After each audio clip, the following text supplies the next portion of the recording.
Hindi ba sabi ng ating Panginoon, gawin ninyo ito bilang pag-aalala sa akin? Yung pag-aalala dapat minsan lang.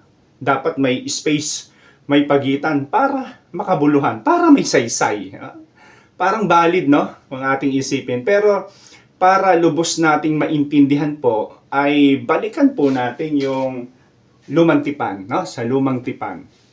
Sa lumang tipan, ang Diyos gustong-gusto niya na siya'y inaalala. Siya ang Diyos na maibigin na siya ay dapat inaalala. Malinaw na malinaw po yan. Sapagkat ito'y makikita nung tumawid, no? Nung tinawid ng Israel ang dagat na pula. Hindi lang basta, okay na, tapos na, move on na. Hindi naman gano'n ang sinabi ng Diyos. Anong ginawa nila? Anong inutos sa kanila? Nagdiwang sila. Kumanta o umawit, nagtatag ng alaala, kaya may pista. Bakit? Dahil nga gusto ng Diyos na hindi makalimutan yung kadakilaang ginawa niya. No? At hindi lang minsan yun. Regular taon-taon. No? Kaya taon-taon mayroong Paskwa, may mga pista, may mga paghahandog, may mga ritual, at pag-aalala. Mahalaga ito sa Biblia. Yung salitang pag-aalala ay hindi po ginagawa bilang dahil sa matagal nang lumipas, kundi dahil ayaw ng Diyos na mawala ito sa kasalukuyan doon sa kanyang bayang hinirang. Ngayon, puntahan natin, fast forward sa Bagong Tipan. Noong in-institute ng ating Panginoon, yung banal na Eucharistia, di ba, sa Last Supper, sabi ng ating Panginoon, gawin ninyo ito bilang pag-alala sa akin. Ngayon, ang tanong, ibig bang sabihin ng ating Panginoong Hesus na gawin nyo ito ay minsan lang para mas meaningful at swak doon sa salitang alaala? Kung ganun sana, di sana sinabi ng ating Panginoon, gawin ninyo ito paminsan-minsan. No? Pero hindi di ba? Hindi niya sinabi yon. Ang ginawa niya at ginawa ng mga naunang mga mananampalataya sa unang iglesia, ito ay regular, palagian at hindi po minsan lang.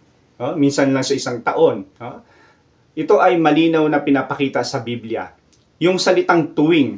Tuwing ginagawa ninyo ito, ipinahayag ninyo ang kamatayan ng Panginoon. Pansinin niyo yung salitang tuwing. Di ba?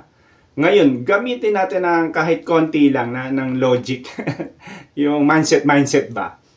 Tanong ko sa inyo mga kapatid, no, mga kalaiko. Kapag mahal mo ba ang isang tao, inaalala mo lamang siya kapag dahil sa matagal mo nang hindi nakikita, kaya mo lang siya inaalala, o inaalala mo siya dahil importante siya sa iyo, mahalaga siya sa iyo.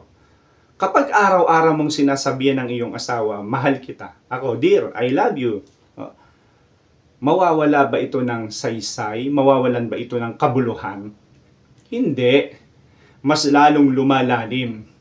Gayon din po sa misa, gayon din sa Eucharistia. So ang Eucharistia, hindi po ito nostalgia, kundi presensya.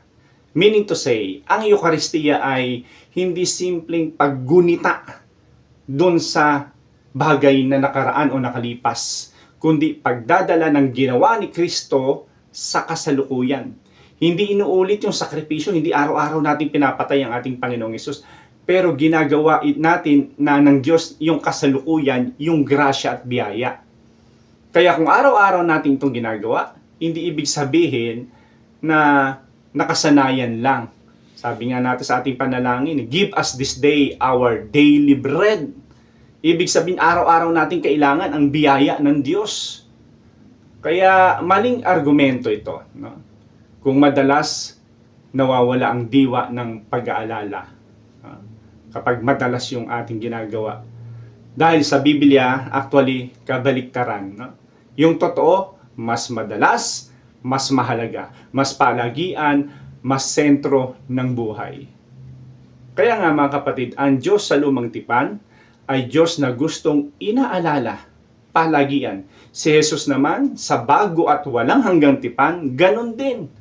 Kaya bilang mga Katoliko, ang araw-araw na ating pagsimba o Eucharistia ay hindi paglabag sa utos ni Kristo.